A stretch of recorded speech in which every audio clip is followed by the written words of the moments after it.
নাচলে ঘুরিয়ে দেওয়া হলো অবৈধ ইটভাটা, সাথে 7 লক্ষ টাকা জরিমানা। চাঁপাইনবাবগঞ্জ প্রতিনিধি মোহাম্মদ আরিফুল ইসলামের ভিডিও চিত্রে ও তথ্যে বিস্তারিত জানাচ্ছি আমি মোহাম্মদ নাজমুল ইসলাম।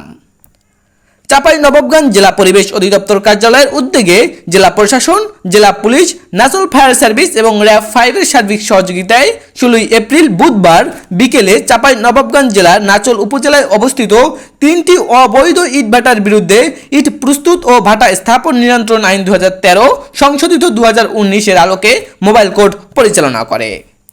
খান ব্রিজকে 2 লক্ষ, মেসার্স সাথী ব্রিজকে 3 লক্ষ, তামিম ব্রিজকে 2 লক্ষ, যথাক্রমে মোট 7 লক্ষ টাকা জরিমানা এবং একই সাথে ভেঙে কার্যক্রম বন্ধের নির্দেশ দিয়েছেন ঢাকা পরিবেশ অধিদপ্তর মনিটরিং এবং এনফোর্সমেন্ট উইং বিজ্ঞ এক্সিকিউটিভ ম্যাজিস্ট্রেট সিনিয়র সহকারী সচিব জনাব মোহাম্মদ রবিউল আলম।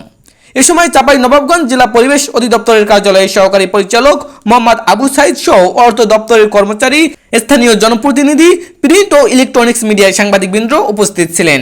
চাঁপাইনবাবগঞ্জ জেলা পরিবেশ অধিদপ্তর কার্যালয়ের সহকারী পরিচালক মোহাম্মদ আবু সাইদ এ তথ্য নিশ্চিত করেছেন। তিনি আরও বলেন, পরিবেশ সুরক্ষায় এ ধরনের অভিযান চলমান থাকবে। নাজমুল ইসলাম, দৈনিক নাগরিক ভাবনা।